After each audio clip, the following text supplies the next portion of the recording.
우리가 주일마다 주로 나누었던 말씀들, 최근에 여호수아서나 요한복음이나 또 작년에 소선지서 시리즈를 설교학으로 이제 분류를 해보자면 강해 설교라고 할 수 있습니다. 성경 본문 텍스트를 이제 풀어서 설명하는 것, 그래서 이야기의 흐름을 따라서 쭉 이어지는 말씀들을 주로 전했는데요. 이런 설교의 장점은 무슨 스토리타임처럼 어렵지 않다, 어려웠다면 죄송합니다, 어렵지 않다, 또 본문 자체에 깊이 들어가도록 안내할 수 있다 정도가 되겠고, 이 단점이 있다면 이 흐름을 놓치면 따라오기 어려울 수 있다, 또 일관된 주제를 가리키기가 쉽지 않다 라고 합니다. 그래서 반대로 하나의 주제를 놓고 여러 본문들을 뽑아서 이 근거를 들어가면서 전하는 설교를 이제 주제 설교라고 하죠. 전하고자 하는 주제를 강조하기에는 굉장한 효과가 있겠지만, 이 주제를 위해서 특정 구절만 골라서 다루게 된다는 부분 죄송합니다. 네, 놀래서 그랬어요. 네. 괜찮습니다.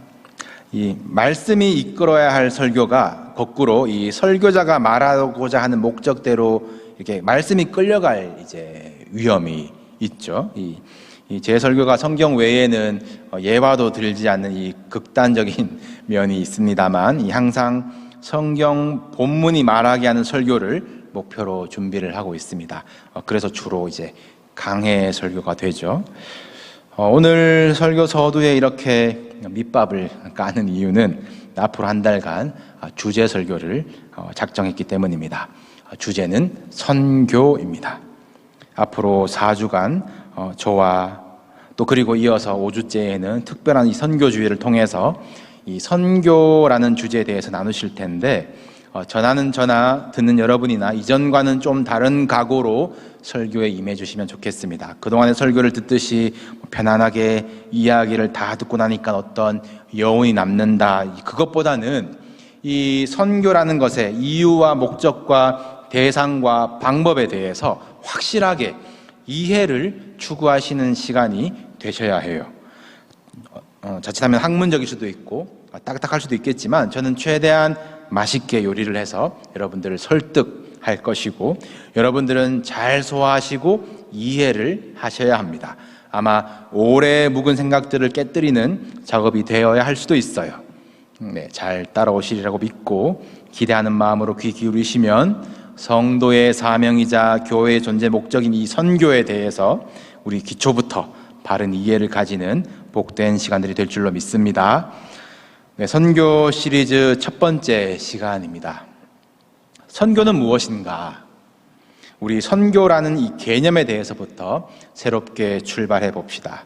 이 선교라고 하면 무엇이 떠오르시나요? 일단은 뭔가 이 해외라는 공간으로 분리가 되지 않습니까? 해외로는 뭔가 선교라고 부르고, 또 우리 지역 로컬로는 전도라는 단어로 이 복음 전파 활동을 기능적으로 구분해서 표현하기도 합니다.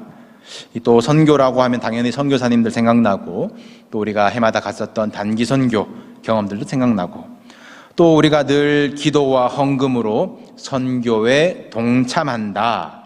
그래서 직접 가는 선교와 또 우리가 후원하는 이 보내는 선교, 이 선교 방법을 구분하기도 합니다. 이 선교 대상은 어떻습니까? 우리가 누리고 있는 이 풍요, 부요함이 하나님이 주시는 복의 한 방편이 될 수는 있지만, 예수 믿으면 잘 살게 된다, 이 뭔가 복음화 국가의 비율과 선진 국가의 비율을 비교하면서 내세우는 것은 바르지 않아요. 이 선교 대상을 주로 가난한 나라로 삼으면서 동시에 일어났었던 과거의 식민주의, 또 오늘날에도 빠져있는 이념, 그 반공이라던가 문화적이고 물질적인 우월주의들, 전쟁하듯이 공격적인 그 정복과 같은 이미지도 이 선교라는 단어와 이 역사에 묻어 있습니다. 이런 것들은 모두 사람이 선교의 주체가 되면 나타나는 부작용들이겠죠. 이 숫자와 실적에 연연했던 선교의 모습들이 있었습니다. 반면에 그러한 것들을 내려놓았을 때에 마침내 문이 열리고 순교의 씨앗에서 열매 맺는 귀한 선교의 간증들도 들어보셨을 것입니다. 선교의 주체는 하나님이세요. 우리를 위해서 아들을 보내신 그 하나님의 선교에 우리가 동참하는 것입니다. 이 성경에 이 선교라는 단어가 없지만 우리를 위한 하나님의 모든 활동들이 1차적으로 선교로 설명되는 것이에요. 하나님의 선교가 무엇인지 이 창세기부터 요한계시록까지 하나님의 이 활동을 증언하고 있습니다. 온 우주를 창조하시고 우리에게 복 주시면서 번성해라 충만하라고 하신 일 선교입니다. 인간의 죄로 인해서 오염되어간 이 세계에 아브라함을 부르시고 내가 너를 통해서 모든 민족이 복받게 하겠다 선교입니다. 때가 참에 아들을 완전한 인간의 모습으로 이 땅에 보내신 일 선교입니다. 모든 인류의 죄를 뒤집어 쓰시고 미랄이 되어서 십자가에 달려 죽으심으로 죄값을 대속해 주신 일 선교입니다. 그리고 사망 권세 이기시고 죽음에서 부활하신 것 선교의 열매입니다. 그리고 믿는 자에게는 그 부활과 영생에 동참하게 하신 일, 이 기쁜 소식 복음을 가서 전하도록 우리에게 능력 주신 일, 바로 성부, 성자, 성령이 하시는 선교예요. 이 원래 신학에서 이 선교를 뜻하는 이 미쇼라는 이 라틴어가 이 성부 하나님이 성자 예수님을 보내실 때 미쇼, 다시 성령 하나님을 보내실 때의 미쇼라고 표현된 단어입니다. 이후에 기독교 신앙을 전파하는 일을 묘사하면서 이 단어를 빌려 쓰게 되었거든요. 그러니까 우리가 지금 선교라고 했을 때에 떠올리는 일들, 우리가 어디 나아가가지고 우리가 누굴 보내가지고 우리 힘과 우리 돈을 모아서 눈에 보이는 무엇을 세우고 짓고 몇 명을 회심시키고 그 지역을 어떻게 개선시켰다라고 하는 것은 조금 편협한 개념이 될 수 있다는 것이에요. 예수님이 공생애를 시작하시면서 선언하신 그 선교 사명문, 이 누가복음 4장을 기억하십시오. 화면에 있습니다. 주의 성령이 내게 임하셨으니, 예수님 혼자만의 사역이 아니에요. 성령이 내게 임하셨으니 가난한 자에게 복음을 전하게 하시려고 내게 기름을 부으시고 나를 보내셨다. 미쇼. 포로된 자에게 자유를, 눈먼 자에게 다시 보게 함을 전파하며 눌린 자를 자유롭게 하고 주의 은혜의 해를 전파하게 하려 하심이라. 죄악에 포로된 모든 피조물들을 하나님이 보시기에 좋았더라 하신 상태를 그 보지 못하는 눈먼 자들을, 눌린 자들을 자유롭게 하시기 위해서 나를 보내셨다. 이것이 미쇼 데이, 하나님의 선교입니다.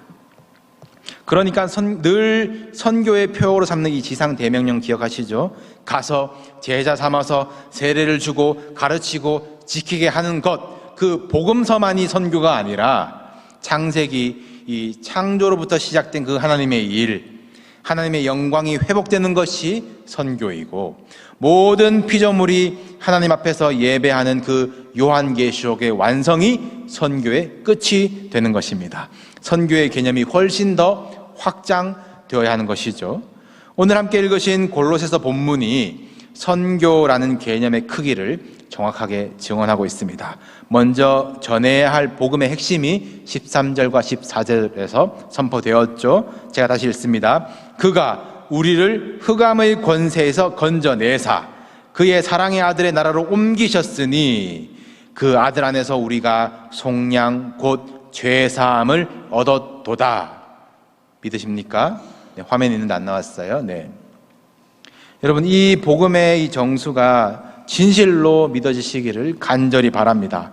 흑암의 권세에서 건져내셨는데 흑암의 권세 아래 눌린 듯이 살면 안 되는 것이에요. 그의 사랑의 아들의 나라로 옮기셨다는데 사랑 없는 삶은 부끄러운 것입니다. 죄에서 자유하십시오. 그의 아들 안에서 우리는 죄사함을 얻었습니다. 이 얼마나 기쁜 소식이에요. 우리를 향하신 이 하나님의 선교가 언제부터 시작되었느냐? 그것이 15절부터 설명이 됩니다. 화면 띄워주시고요. 그는, 예수님은 보이지 않는 하나님의 형상이시다. 하나님이 사람을 어떻게 창조하셨죠? 하나님의 형상을 따라 창조하셨어요.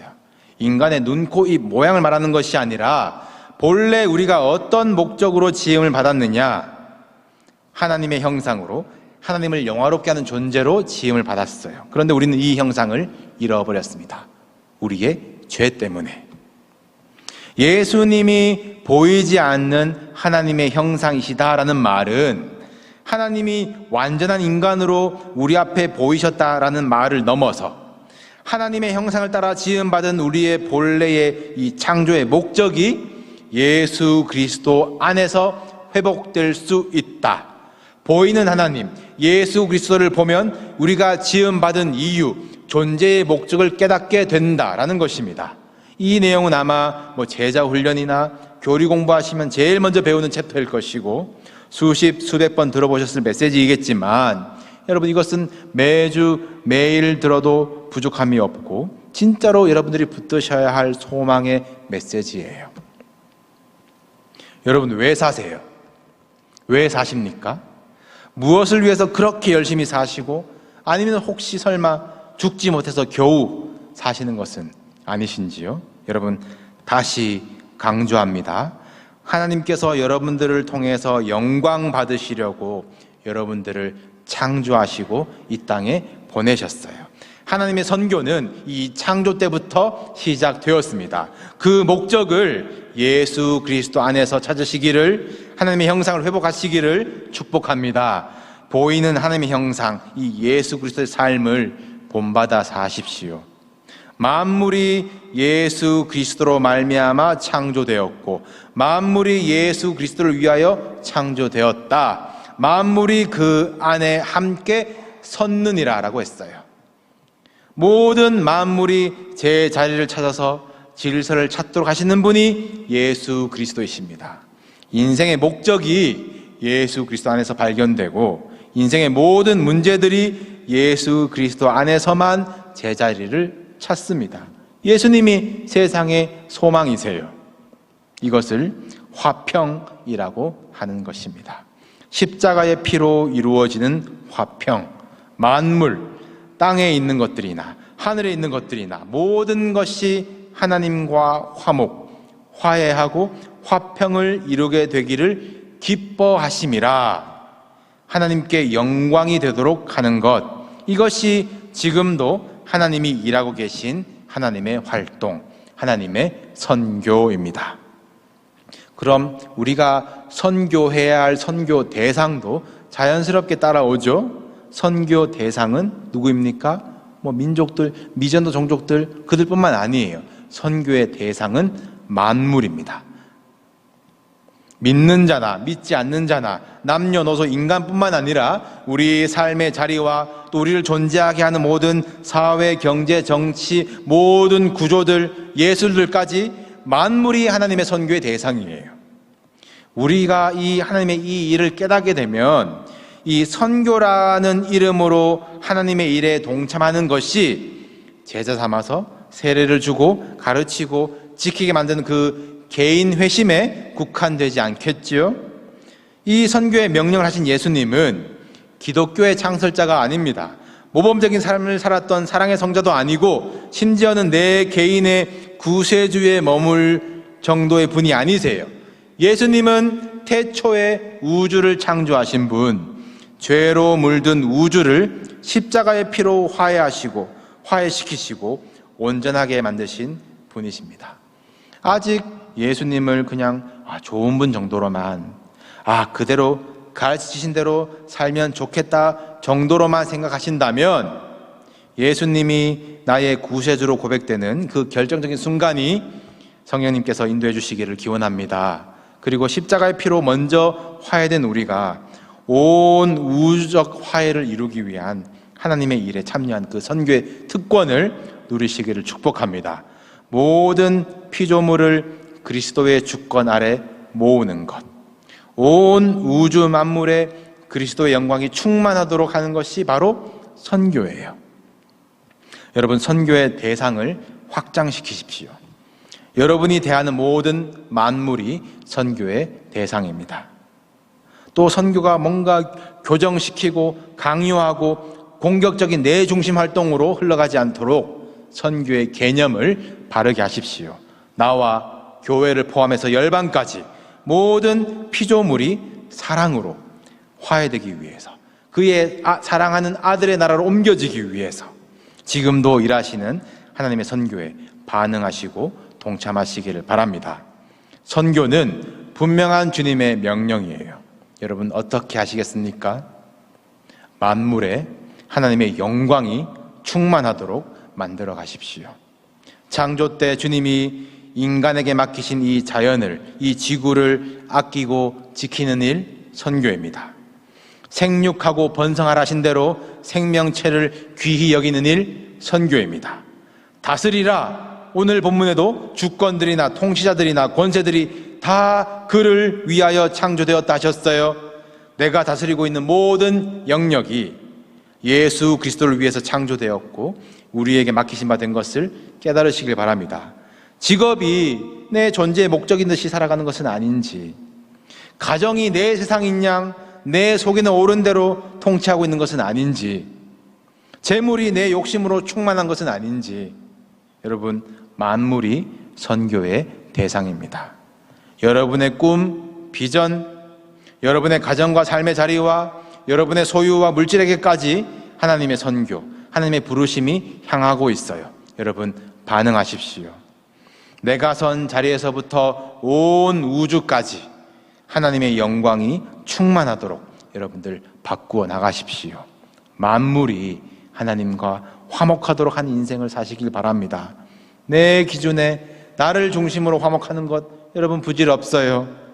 그 화평과 화목과 화해가 내 인격에 걸린 것이라면, 내 도덕에 걸린 것이라면, 또 다른 인격의 기준에 부딪힐 때에 여지없이 깨어지는 것이, 또 포로되고 눈멀고 눌리는 것이 우리가 수도 없이 경험한 연약한 인간의 모습 아니었습니까? 본문 20절 말씀을 띄워주십시오. 만물 곧 땅에 있는 것들이나 하늘에 있는 것들이 그로 말미암아, 예수로 말미암아 자기와 화목하게 되기를 기뻐하심이라. 하나님이 주체시고 하나님이 기준이세요. 하나님과 화목하는 것에서 선교는 시작됩니다. 다른 표현으로는 하나님과 화목하는 것에서 하나님의 영광이 충만해지기 시작하는 것이에요. 이것이 오늘 본문 21절과 22절에서 좀 더 구체적으로 설명됩니다. 제가 읽겠습니다. 전에 악한 행실로 멀리 떠나 마음으로 원수가 되었던 너희를 이제는 그의 육체의 죽음으로 말미암아 화목하게 하사 너희를 거룩하고 흠없고 책망할 것이 없는 자로 그 앞에 세우고자 하셨으니, 전에는 원수였고 화목하지 못하던 자였지만 십자가의 피로 하나님과 화해가 이미 시작된 곳, 하나님의 영광이 충만한 곳, 이것이 교회 아니겠습니까? 이 화해를 실천하고 그 비밀의 복음을 선포하는 것이 교회의 책임이고 사명이에요. 여러분, 우리 교회는 화목합니까? 우리 교회는 어떤 선교를 하고 있습니까? 해외로 선교비 보내는 것으로 우리가 선교에 동참하고 있다 할 수 있을까요? 나와 우리 교회와 또 연결된 모든 만물에 하나님의 영광은 깃들어 있는가 점검하십시오. 아직 악한 행실에 빠져 있는 것은 아닌지, 아직 서로 원수처럼 지내는 것은 아닌지, 우리의 완악한 모습을 깨뜨릴 힘이 우리 안에는 없습니다. 단연코 없습니다. 하나님 앞에서 죄인임을 고백하고 하나님과 먼저 화평하십시오. 오직 예수 그리스도 십자가의 피로 되어지는 화평입니다. 거기서부터 하나님의 영광이 충만하게 채워지기 시작하는 것이에요.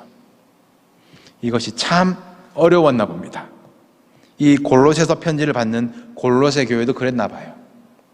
바울이 오늘 본문 마지막 구절에서 격려하면서 편지를 마치고 있습니다. 23절이죠. 믿음 위에 거하라. 터 위에 굳게 서라.